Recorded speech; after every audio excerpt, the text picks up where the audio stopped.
Moist Critical has made his name with one of the most popular commentary channels on the internet, but responding to a wide range of online content has put him into contact with some truly disturbing individuals. So let's explore Moist Critical's role in exposing some of the worst predators online, starting with his coverage of EDP445 and the twisted allegations surrounding him. Born in 1990, EDP's rise to fame began in the mid-2010s, when he started making a name for himself in the online NFL community by producing content following the Philadelphia Eagles. His retellings of games and his discussion of the team slowly gained traction, giving him over 2 million subscribers at its peak. But even early on, there were some serious warning signs that something wasn't quite right. As EDP began branching out into other content like food reviews and reaction videos, he started also making videos reacting to adult content. On top of that, he was open to his addiction about it and frequently discussed it with his fans. But all of this flew under the radar, his channel kept growing and most of his audience had no idea about his creepy obsessions. That wasn't until much more serious and distressing allegations came out. There had been rumors circling for years that EDP had been harassing his fans and sending inappropriate messages to them. Even though the victims were reportedly underage, didn't really dent his reputation online and faded away into internet history. This is where the second character in the story enters the picture. Alex Rosen, who ran the channel Check Goldstein, was pretty much the off-brand budget version of Chris Hansen. The basic premise of his channel was to try and bait potential predators by catfishing them and enticing them into illegal activities. Alex would screenshot the conversations, try and collect as much information as possible, then set up a meeting. Instead of finding the kid they thought they were talking to, the predator would meet Alex instead, who would poorly interrogate them about the messages. You can probably guess where this is going. Alex Rosen's most infamous investigation revolved around EDP, who responded to his catfishes in excruciating detail. Over the course of the conversation, EDP was explicit in his disturbing intentions, despite the catfish account saying they were only 13 years old. He even sent the decoy a picture of his own waist, as well as showing off his guns. You might think Alex Rosen and his channel were doing the world a favor by bringing it all to light, but as Moist Critical pointed out in his video on the situation, that wasn't really the case. Today, this was done by one person or one group in particular, and that person, the big face behind it, is not a good person at all. Often these amateur investigators end up doing more harm than good in the long run. Whilst they expose a potential predator to the world, they also make it far harder for law enforcement to land a conviction and actually put these sick individuals behind bars. On top of that, it was clear to Critical that Rosen was just in it for the money rather than to protect children. He delayed posting his findings for several days whilst he figured out how to monetize the video. He did a good thing and he tried his best to make a lot of money off it and capitalize on it, constantly calling for subscribe actions,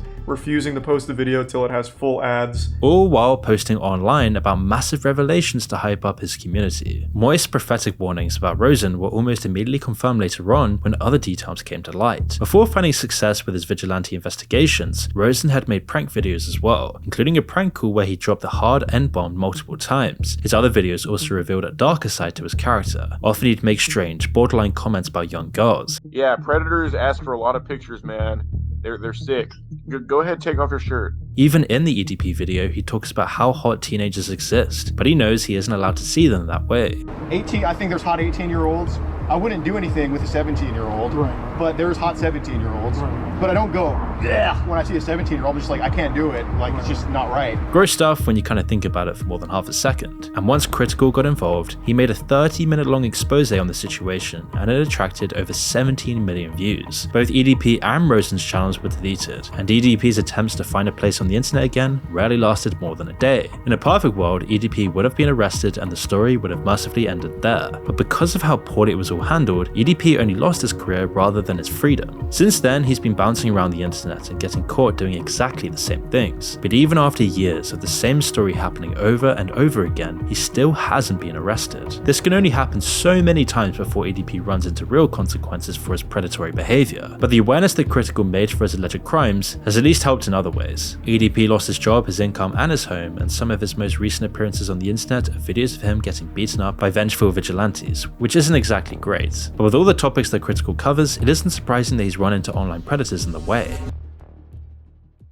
Predator situations like this are becoming way too common on the internet, and in the digital age where our personal information feels more like public property, it's alarming to see just how accessible our data is to predators and data brokers. That's why I want to tell you about our video sponsor Aura. You see, data brokers sell your information to anyone interested, scammers, spammers, you name it. Your full name, email, home address, health records, and even details about your relatives, it's all out there. That's why I've turned to Aura. Aura meticulously scans for data brokers peddling my information. and steps in to automatically submit opt-out requests on my behalf. Imagine logging into Aura and finding out just how many brokers are exploiting your personal information. But here's the kicker. Cleaning up my digital footprints with Aura does more than just cut down on the annoying spam. It's a crucial step in safeguarding my accounts, from social media to banking, against hackers who could exploit this freely available information. I don't know if you saw this, but AT&T revealed that over 72 million customer records, both existing and former customers, were released on the dark web. They recommended those affected use strong passwords, monitor account activity,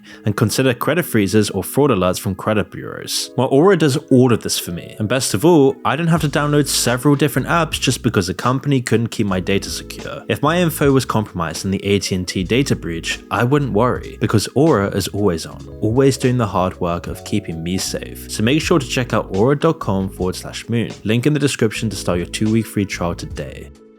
It seems like every day there's some new allegations against some influencer or YouTuber, but it's hard to tell whether it's just a case of confirmation bias. There's so many online personalities that it might just seem like there's always some kind of scandal going on, but that might not be the whole story. Most studies on the topic agree that around 1% of the population are psychopaths, ruthless and narcissistic people who will do whatever it takes to get their way. But in the finance industry and the top of companies, estimates for the proportion of psychopaths ranges anywhere from 10% up to 20%. Their cold, calculating self-interest isn't seen as a defect in these industries. Instead, it often sends them right to the top of the ladder. Their world rewards those deviant traits. Machiavellian personalities end up running the entire world, and there could be a similar relationship between becoming a certain type of online personality and being a predator. Of course, narcissism is a very common characteristic amongst predators, and you can see how it would drive someone to build an online community revolving around themselves. The fame and being at the top of that community would easily play into the sense of power and control over others that predators desire. Of course, these aren't the only reasons to make a name for yourself online, but it would go towards explaining the current epidemic of allegations and scandals. There are other possibilities as well. If you give enough people the power and fame to have access to fans and people who like your work, some people are going to abuse it. Some people might have the intentions but never the means to act out their sick desires, but give them a couple million subscribers and the true person eventually comes out. You can imagine a predator creating an online community directly to try and lure in potential victims. While we'll probably never know for sure, that could have easily been what happened in our next twisted story. Pretty much no one had heard of Wither Wonder until Charlie's video on the allegations surrounding him. At this point, he probably wishes it had stayed that way. You see, Wither Wonder's story is sadly typical of the modern internet. Looking like a caricature of a Reddit mod, he seems to spend his time trying to lure women into his clutches through disgusting live streams and his twisted Discord server. Since none of this has been through the court system or been proven beyond a reasonable doubt, these allegations aren't completely concrete yet. But as we dive into the overwhelming amount of details, it should be clear there's definitely something weird going on. Even before the truly damning evidence came to light, you could tell from a mile away that Wither Wonder wasn't the average streamer. Archive videos paint a sad picture of a bedridden man who lost all of the self-respect he might have once had. Either he play video games or simply sit around and stream. In one embarrassing clip, we see him fail to cover up a suspicious looking stain on his chair. In another, he asks his chat if they know an app that can completely delete all the videos off of a hard drive. Question. Is there like a program I could download and I just like press a button and it deletes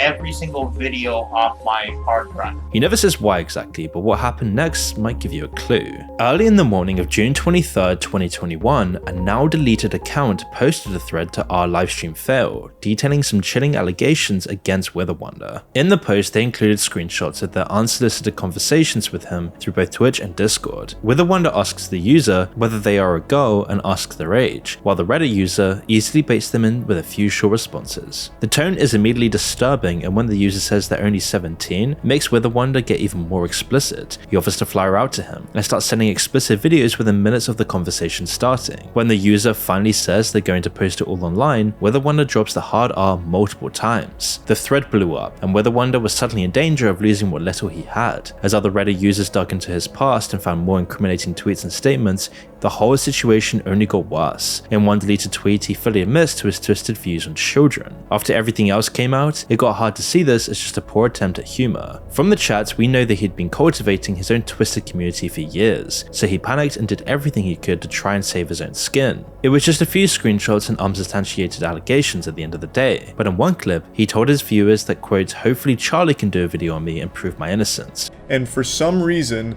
the guy that was accused of all of these things mentioned me. In this video on his channel, it says, hopefully Charlie will make a video on this and help prove my innocence, he's a homie. I don't know if this is about me, but a lot of people seem to think that it was. I want to make it clear, I don't know this guy. Whether he was even speaking about Critical is another question, but eventually Charlie did hear about what happened and decided to weigh in. Obviously, Charlie had never heard of this guy before, so to make sure there wasn't any question that he would help this guy, he made a video briefly explaining the situation. There is real evidence against this streamer for the things that they're being accused of, and it's about this user talking about their experience with the streamer. They were following this channel in 2018 and randomly decided to check in on them that evening. And he believes that his name must have sounded similar to a girl's name on the platform because the streamer reached out asking if they were a girl and asking to chat, and then the following ensued. If Wither Wonder had kept his mouth shut and just kept a low profile for a while, he might have gotten away with even less consequences than he did. But after Charlie gained 2 million views on the video, Wither Wonder's Twitch account was banned the exact same day. It's worth saying at this point that Charlie doesn't seek out these kinds of things, but when he was brought into it, he didn't hesitate to expose him to the world. But why would Wither Wonder even see him as a potential ally? Charlie spent years building a solid reputation as the voice of common sense. If something is going down, you can watch one of his videos and come away with a measured take on the situation.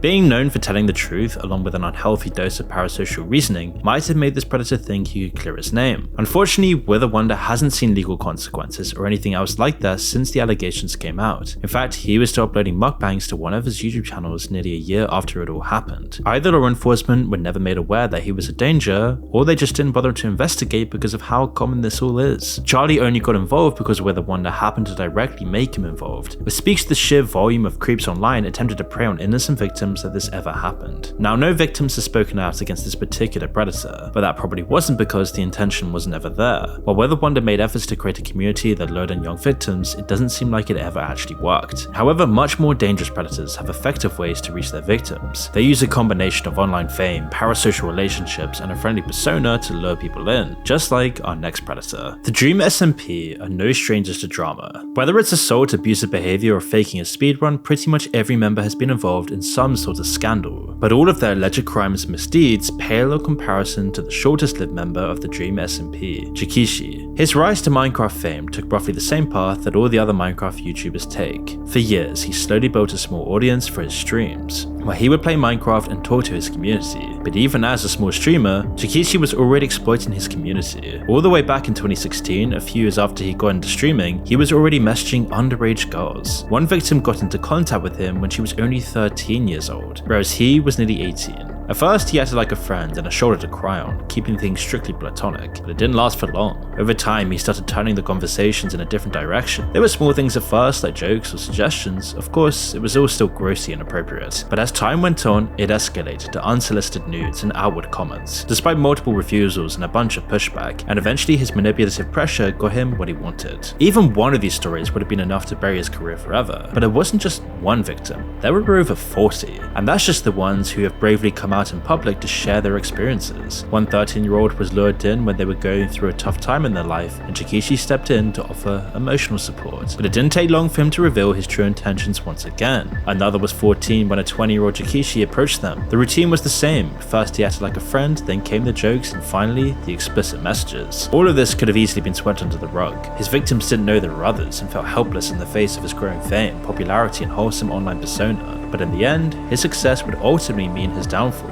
as one day when he was streaming to his regular audience, his stream would be flooded with thousands of Dream's viewers. He had been what is known as raided, which is where one streamer temporarily gives their audience to another. Hello? What?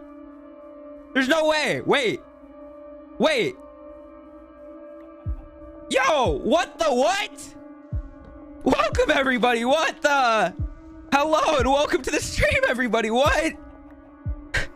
It was Jishi's big break, and he leveraged it to significantly increase his audience and fame overnight. A little while later, and after some back and forth with Dream, Jishi was invited to play on the Dream SMP. This is the mecca for Minecraft YouTubers. Once you're in here, you get all the money, fame, and clout that you've ever wanted. And it would have been everything he was striving for at the time. Lots of creators have gone from complete anonymity to having millions of followers off of the back of an invite. 400,000 viewers! That is a record for me! But just 2 days later, one of Jikishi's victims posted their story along with screenshots and other evidence. And just like that, the floodgates were now open, and more people came out against Jishi, sharing their own stories of his manipulations. Jishi was unceremoniously kicked from the Dream SMP, and has since gone radio silent, but unfortunately nothing else came from it, even with the whole fiasco still being online for all to see. Jikishi's twisted story serves as a warning of how toxic parasocial relationships can truly become, especially for young children. Even with a relatively small community, he could change the lives of dozens of people in such an awful way. Minecraft, YouTube, and other communities populated by children are especially dangerous for this. For millions of kids around the world, these videos serve as a form of escapism from whatever they're dealing with in their own lives. The Dream SMP, especially with its long detailed storylines and role-playing, worked perfectly for this. Studies have actually shown that maltreated children and children that have hard home lives watch 50% more television than children who live in a safe, happy environment. While kids have drifted towards online content and away from TV, these principles still apply, especially in the pandemic when kids were locked in their homes for weeks at a time. And so Minecraft videos might have seemed like their only form of escape. And as these kids watch more and more content, they inevitably get attached to their favorite characters and streamers. If they were all good role models, then this wouldn't be a problem. But as they build up a picture in their mind of these online figures, it makes it far easier for those streamers to take advantage of it. All these positive emotions towards these content creators means when they actually come in contact with them, there's already a massive imbalance of power. Predators then exploit this because they can use it to offset their manipulative requests for pictures or information, creating this terrible conflict in kids' minds between the online persona of the predator and how uncomfortable they are with what they're saying. They have this image of this great person with all their positive feelings towards them, and it makes it far easier for groomers to get their foot in the door. A common thing you'll notice is that the victims know they're uncomfortable and that it's wrong for the predator to ask them these things. But all too often it gets outweighed by the parasocial relationship the victim has already formed with the predator. They don't want to lose the friend they've made, so what can we do about this? And where's this going to go in the future with the rise of iPad kids? Well, only time will tell, but it's a sad state of affairs that Charlie or pretty much any other commentary channel has to cover this sort of thing in the first place. It shows how widespread and pervasive it truly is, but if we teach the next generation what to look out for, hopefully we can make it far harder for predators to actually ruin people's lives.